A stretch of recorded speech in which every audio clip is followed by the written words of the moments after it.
نحمده ونصلي على رسوله الكريم أما بعد فأعوذ بالله من الشيطان الرجيم بسم الله الرحمن الرحيم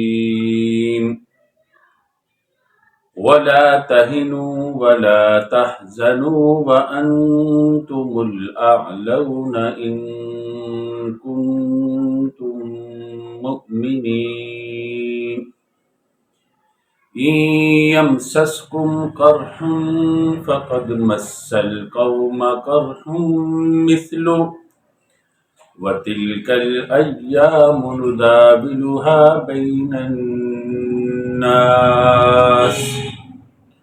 وليعلم الله الذين آمنوا ويتخذ منكم شهداء والله لا يحب الظالمين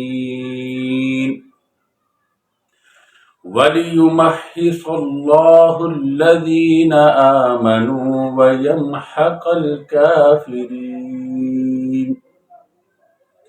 أم حسبتم أن تدخلوا الجنة ولما يعلم الله الذين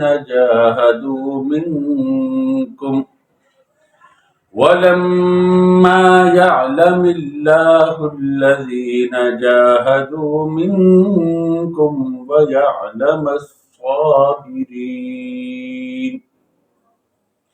ولقد كنتم تمنون الموت من قبل أن تلقوه فقد رأيتموه وأنتم تنظرون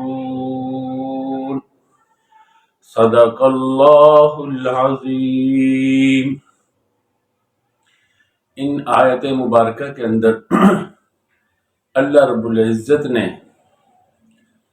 صحابہ کرام رضوان اللہ تعالی علیہم اجمعین کی تسلی کے مضامین نازل فرمائے ہیں۔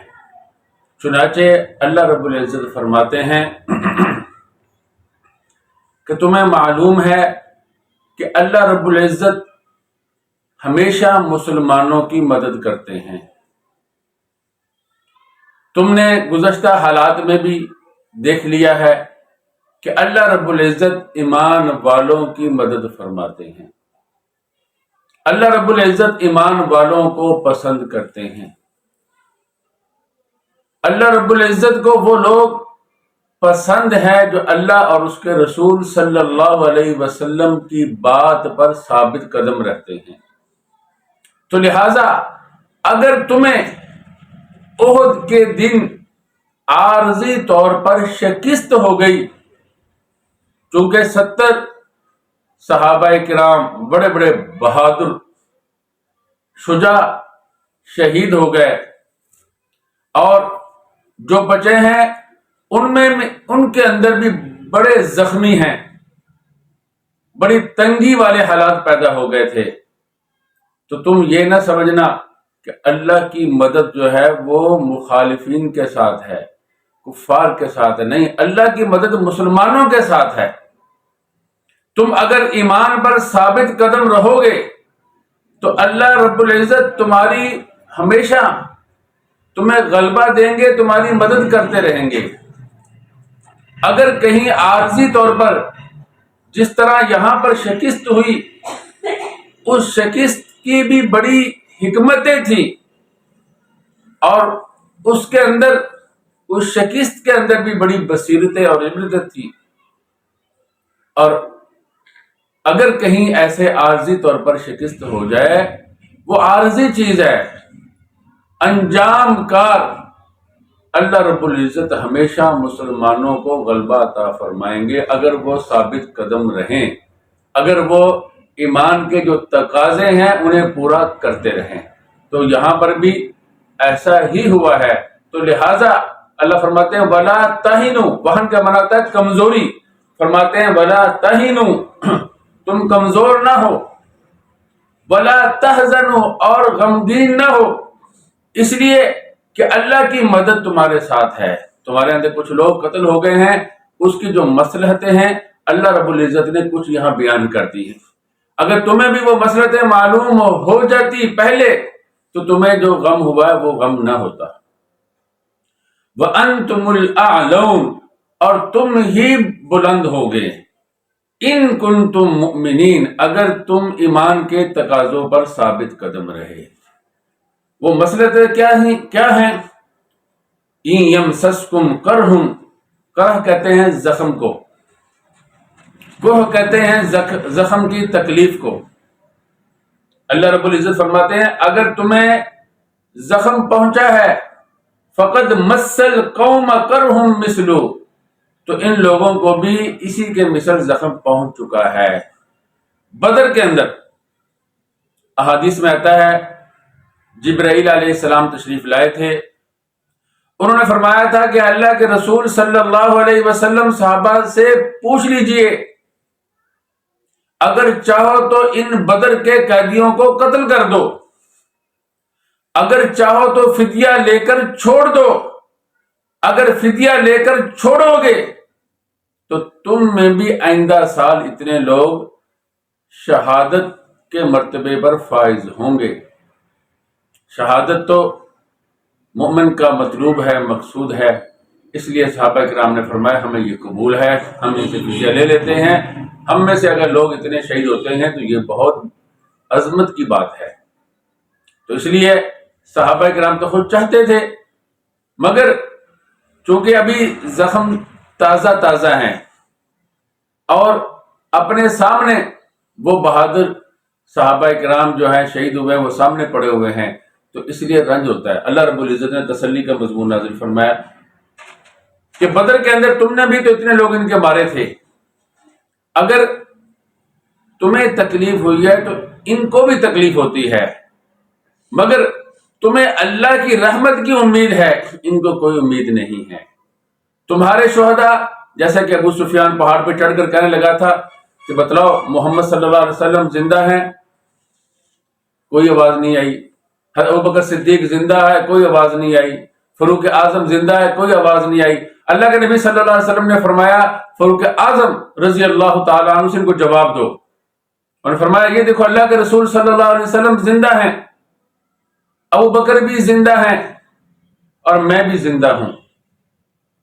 اور اس نے کہا آج کا دن اس دن کے بدلے میں ہے. لڑائی جو ہوتی ہے وہ آپس میں وہ ڈول کی مانند ہوتی ہے، وہ پانسا پلٹتی رہتی ہے، کبھی تمہارے حق میں کبھی ہمارے حق میں.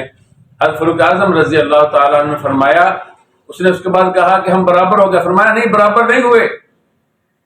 ہمارے جو لوگ مقتول ہوئے ہیں وہ جنت میں ہیں، تمہارے جو لوگ مقتول ہوئے ہیں وہ جہنم میں ہیں. اس نے کہا پھر تو ہم بڑے خسارے میں رہے. تو خسارے کی بات ہی ہے. مسلمان جو ہیں اگرچہ ان کو زخم پہنچا ہے مگر اللہ کی مدد ان کے ساتھ ہے. جو شہید ہو گئے ہیں وہ شہادت کے اعلیٰ رتبے کے اوپر فائز ہیں، وہ جنت میں ہیں. تو اس لیے کمزوری کی کوئی وجہ نہیں ہے. وَتِلْكَ الْأَيَّامُ نُدَاوِلُهَا بَيْنَ النَّاسِ، اللہ تعالیٰ فرماتے ہیں یہ ایام ہم ان کو منتقل کرتے رہتے ہیں. نداولو کا معنی ہوتا ہے منتقل کرنا. ہم ان کو منتقل کرتے رہتے ہیں تنگی سے آسانی کی طرف، آسانی سے تنگی کی طرف. یہ ہمیشہ ایک حالت پہ قائم نہیں رہتے. ہم نے اپنی اسی حکمت کی بنا پر یہ دن بدلے ہیں. تو آپ لوگوں کو زیادہ غم کی ضرورت نہیں، کمزور نہ ہو، اللہ کی مدد تمہارے ساتھ ہیں. یہ ایام ہم انہیں منتقل کرتے ہیں لوگوں کے درمیان. ایک تو یہ بھی حکمت ہے کہ جو تمہارے لوگ شہید ہوئے ہیں اللہ رب العزت نے اپنی اسی حکمت کے تحت تمہارے اوپر یہ مشقت ڈالی ہے. دوسری وجہ یہ ہے وَلِيَعْلَمَ اللَّهُ الَّذِينَ آمَنُوا، تاکہ اللہ رب العزت ایمان والوں کو خوب جان لے. یعنی یہ اللہ کی طرف سے آزمائش ہے. اللہ تعالیٰ دیکھنا چاہتے ہیں ظاہری طور پر کون ثابت قدم رہتا ہے، کون ثابت قدم نہیں رہتا. وَيَتَّخِذَ مِنْكُمْ شُهَدَاءَ، اللہ رب العزت یہ بھی چاہتے ہیں تم میں سے کچھ لوگوں کو شہید بنا لے، تم میں سے کچھ کو شہادت کا مرتبہ دے دے، تم میں سے کچھ لوگ شہادت کے لیے منتخب کر لے۔ تو اللہ رب العزت چاہتے تھے کہ تم میں سے بعض لوگوں کو شہادت کا رتبہ عطا فرمائے، اس لیے کہ تم بھی شہادت کی تمنائیں کرتے تھے۔ تم میں سے کچھ نوجوان ایسے تھے جنہوں نے اس قدر شہادت کی تمنا کا اظہار کیا کہ رسول اللہ صلی اللہ علیہ وسلم کو بھی مجبور کر دیا کہ مدینہ منورہ میں رہ کر ہم نہیں لڑیں گے، ہم کہاں لڑیں گے، ہم باہر نکل کر دشمن کا مقابلہ کریں گے۔ تو تم بھی چاہتے تھے، تو اللہ رب العزت نے بھی چاہا، اس لیے اس میں زیادہ رنج کی کوئی بات نہیں ہے۔ وَيَتَّخِذَ مِنْكُمْ شُهَدَاءَ، اللہ رب العزت چاہتے ہیں تم میں سے کچھ لوگوں کو شہادت کے لیے منتخب کر لیں، شہید تم میں سے لے لیں۔ اور آگے فرمایا وَاللَّهُ لَا يُحِبُّ الظَّالِمِينَ، اللہ ظالموں کو پسند نہیں کرتے، یہ تو ظالم ہیں۔ اگر ان کو عارضی طور پر فتح ملی ہے تو اس کا یہ مطلب نہیں ہے کہ اللہ انہیں پسند کرتے ہیں، مطلب یہ ہے کہ یہ نہیں ہوگا کہ ان کو ہمیشہ فتح ہی ملتی رہے گی، جس طرح یہ کافروں نے سمجھ لیا تھا کہ ہم قوت میں آ گئے، غلبے میں آ گئے۔ نہیں، یہ تو اللہ کی حکمت تھی، اللہ ان کو پسند نہیں کرتے، اللہ پسند کرتے ہیں ایمان والوں کو، اس لیے ہمیشہ ایمان والوں کا انجام اچھا ہوگا۔ ایسے نہیں ہوا تھا کہ احد کے دن صرف مسلمان ہی مقتول ہوئے ہیں، احد کے دن بھی شروع میں مسلمانوں کو اللہ رب العزت نے غلبہ عطا کیا تھا، بعد کے اندر مسلمانوں کی طرف سے ایک کوتاہی پائی گئی جس کی وجہ سے مسلمانوں کو شکست کے اثرات دیکھنے پڑے، اور کچھ دیر کے لیے شکست جو ہے مسلمانوں کو اس کا سامنا کرنا پڑا، وگرنہ تو کفار کے لوگ بھی بہت مارے گئے تھے، بہت زخمی ہوئے تھے، بہت سے ان کے گھوڑے وہ بیکار ہو گئے تھے۔ تو یہ ایسے نہیں ہوا کہ اس لڑائی میں صرف مسلمان ہی مقتول ہوئے ہیں، کفار بھی مقتول ہوئے ہیں، مگر مسلمانوں کے ساتھ اللہ کی مدد ہے، جیسے تمہیں تکلیف پہنچتی ہے ان کو بھی پہنچتی ہے۔ اللہ تعالیٰ نے آگے فرمائی یہ بات، مگر تم اللہ کی رحمت کی امید رکھتے ہو، اللہ کی رحمت ایسی چیز ہے، مسلمان اس کے اوپر ہر چیز فدا کر دیتا ہے۔ یہ سارا مضمون مسلمانوں کی تسلی کے لیے اللہ رب العزت نے نازل فرمایا، اس لیے کہ مسلمانوں نے دین کو آگے لے کے چلنا ہے۔ اگر مسلمان ہی جن کے ذمہ اللہ رب العزت نے قوموں کی امامت کا فریضہ عائد کیا ہے، صحابہ کرام کے ذمہ، اگر ان میں ہی کمزوری آ گئی تو پھر آگے یہ امامت والا جو فریضہ ہے یہ کیسے لے کے چلیں گے؟ تو اللہ رب العزت نے ان کی تسلی کے لیے یہ آیت مبارکہ نازل فرمائی۔ آگے مزید فرمایا وَلِيُمَحِّصَ اللَّهُ الَّذِينَ آمَنُوا، تمحیص کا معنی ہوتا ہے صاف کر دینا، کسی چیز کے اندر جو خامیاں ہیں، کمیاں ہیں، وہ نکال دینی۔ تو اللہ رب العزت چاہتے تھے تاکہ ایمان والوں کو پاک کر دے، ان کے گناہوں کو ختم کر دیں۔ آزمائش آئے گی، یہ صبر کریں گے، آزمائش آئے گی، یہ آزمائش کے اندر اپنے ایمانی تقاضوں پر فائز ہوں گے، اپنے ایمانی تقاضوں کو پورا کریں گے، اللہ رب العزت ان کے گناہوں کو معاف کر دیں گے۔ اللہ تعالیٰ یہ بھی چاہتے تھے۔ وَيَمْحَقَ الْكَافِرِينَ، اللہ یہ بھی چاہتے ہیں کہ کفر کو، محق کا معنی ہوتا ہے نقصان کے معنی میں آتا ہے، مٹانے کے معنی میں آتا ہے، اللہ کافروں کو مٹانا بھی چاہتے ہیں۔ دیکھیں، اگر مسلمانوں کو ہی غلبہ ہو تو آزمائش ختم ہو جائے گی، کافر مجبور ہو جائیں گے ایمان لانے پر، تو اللہ رب العزت نے اس غلبے کو، مشقت کو سمجھ لیں آپ، کبھی اللہ مسلمانوں پہ ڈالتا ہے، کبھی یہ کافروں پہ ڈالتا ہے۔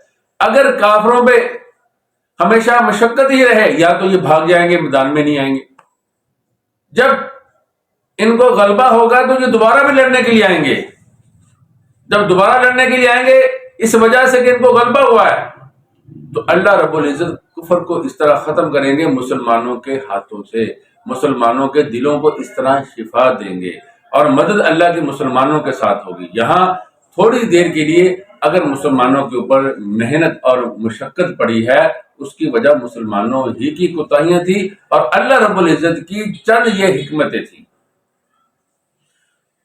آگے اللہ تعالیٰ فرما رہے ہیں ام حسبتم ان تدخلوا الجنۃ، تم کیا گمان کرتے ہو کہ جنت میں داخل ہو جاؤ گے؟ ابھی اللہ نے تمہیں آزمایا ہی نہیں، ابھی اللہ رب العزت نے ظاہری طور پر دیکھا ہی نہیں ہے کہ کون سے لوگ ایسے ہیں تم میں سے جو ثابت قدم رہتے ہیں، کون سے وہ لوگ ہیں جو ثابت قدم نہیں رہتے۔ تو صرف ایمان لے آنا اور یہ سمجھنا کہ ہم اللہ کے ہاں بڑے مقرب ہو گئے ہیں، ابھی کوئی آزمائش نہیں آئی اور اللہ نے ابھی آزمایا نہیں ہے، ایسا نہیں ہوتا۔ اللہ کی یہ عادت ہے، اللہ کی یہ سنت ہے کہ اللہ رب العزت آزمائش بھی ڈالتے ہیں تاکہ کھرے کھوٹے میں فرق ہو جائے۔ اللہ تعالیٰ فرماتے ہیں ام حسبتم ان تدخلوا الجنۃ، کیا تم نے گمان کر لیا تم جنت میں داخل ہو جاؤ گے؟ ولما يعلم الله الذين جاهدوا منكم وَيَعْلَمَ الصَّابِرِينَ، اللہ نے ظاہری طور پر نہیں جانا، اللہ تعالیٰ کو تو پتہ ہی ہوتا ہے ہر چیز کا، یہاں میں نے ترجمہ کیا اللہ نے ابھی ظاہری طور پر نہیں جانا ان لوگوں کو جنہوں نے تم میں سے جہاد کیا اور ان لوگوں کو وَيَعْلَمَ الصَّابِرِينَ، اللہ ان کو بھی جاننا چاہتے ہیں جو صابرین میں سے ہیں، جو ثابت قدم رہنے والے ہیں، یعنی جو جہاد کے اندر ثابت قدم ہے، اللہ ان کو جاننا چاہتے ہیں ان لوگوں میں سے جو ثابت قدم نہیں رہیں گے۔ تو چنانچہ آپ کو معلوم ہے کہ جو لوگ منافقین تھے وہ غزوہ احد میں واپس چلے گئے تھے، جب یہ پکار شیطان نے لگائی کہ محمد صلی اللہ علیہ وسلم قتل ہو گئے ہیں، تو منافقین کہنے لگے وہ نبی ہی کیا جو قتل ہو جائے۔ صحابہ کرام فرمانے لگے، انس بن نضر فرمانے لگے کہ لوگوں تم بھی اس پر قتل ہو جاؤ جس پر رسول اللہ صلی اللہ علیہ وسلم شہید ہو گئے تھے، اس لیے کہ اللہ رب العزت زندہ ہے، وہ حی ہیں، وہ قیوم ہے، تو لہذا اس کا دین باقی ہے۔ جیسے کہ پہلے نبی چلے گئے تو دین تو ان کا ختم نہیں ہوگا نا، جب تک نبی آخر الزمان صلی اللہ علیہ وسلم تشریف نہیں لائے تو کیا ان کے جو متبعین تھے وہ بھی پھر گئے؟ نہیں، تم اسی بات پر شہید ہو جاؤ۔ جب رسول اللہ شہید ہو گئے ہیں تو بعض صحابہ نے فرمایا پھر ہمیں زندہ رہنے کا کیا فائدہ ہے؟ تو مطلب یہ ہے اللہ رب العزت جاننا چاہتے ہیں کون لوگ اللہ رب العزت کے راستے میں ثابت قدم رہتے ہیں، کون پھر جاتے ہیں، جیسا کہ منافقین یہاں پر بھی بھاگ گئے۔ وَلَقَدْ كُنْتُمْ تَمَنَّوْنَ الْمَوْتَ مِنْ قَبْلِ أَنْ تَلْقَوْا، البتہ تحقیق تم تمنا رکھتے تھے موت کی اس ملاقات سے پہلے، اس لڑائی سے پہلے، یعنی موت سے ملاقات کرنے سے پہلے تم موت کی تمنا رکھتے تھے۔ تو جب تم موت کی تمنا رکھتے تھے تو تمہیں ثابت قدم رہنا چاہیے، ایسی چیز سے تمہاری ملاقات نہیں ہوئی جس کی تمہیں توقع نہیں تھی، تم تو شہادت کی تمنا اپنے دل میں لیے رکھتے تھے۔ فَقَدْ رَأَيْتُمُوهُ، اور تحقیق تم نے اس کو دیکھ لیا، وَأَنْتُمْ تَنْظُرُونَ، اور تم اسے خوب دیکھ رہے تھے، کوئی دیکھنے میں ایسی چیز رکاوٹ نہیں ڈال رہی تھی کہ تمہیں سمجھ نہ آ رہی ہو بات، تم نے خوب اس کو دیکھ لیا۔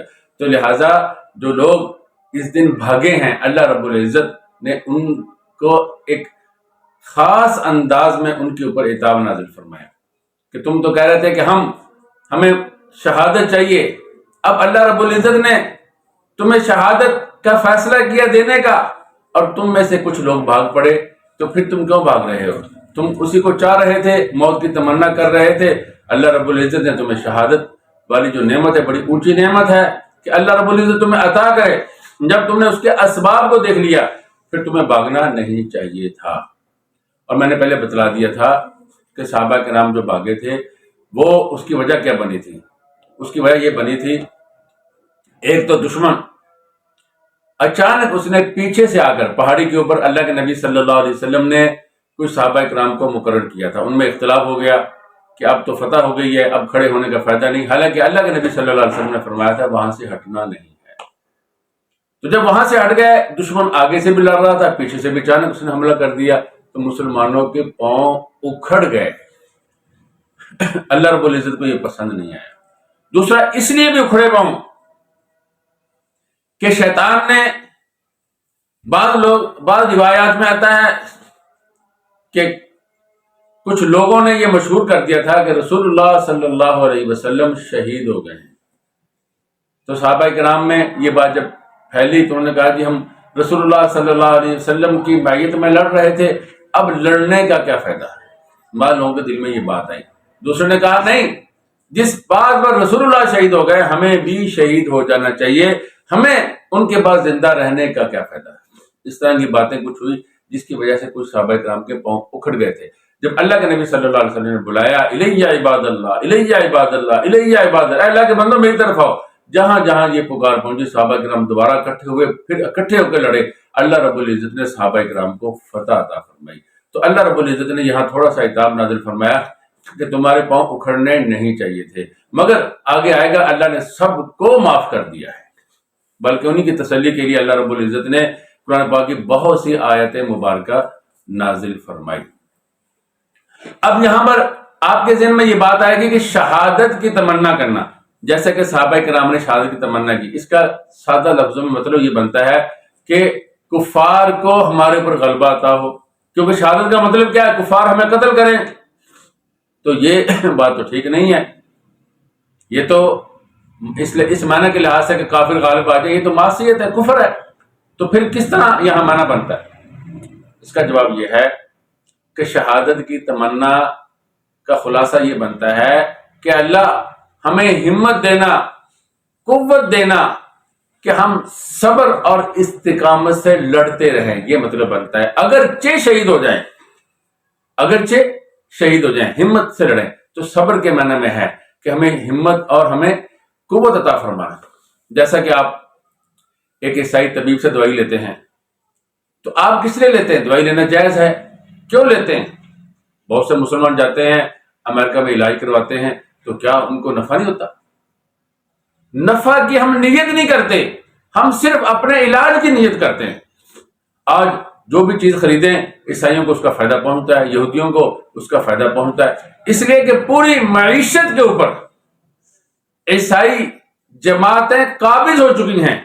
پاکستان جو ہے ان سے قرضے لے کر چلتا ہے، تو ہم کوئی بھی انہ خرچ کرتے ہیں، عیسائیوں کو بھی فائدہ ہوتا ہے، یہودیوں کو بھی فائدہ ہوتا ہے، تو کیا یہ نجائز ہے؟ نجائز نہیں ہے، اس لیے کہ ہم انہیں فائدہ دینا نہیں چاہتے، ہم تو اپنی ضرورت کو پورا کرنا چاہتے ہیں۔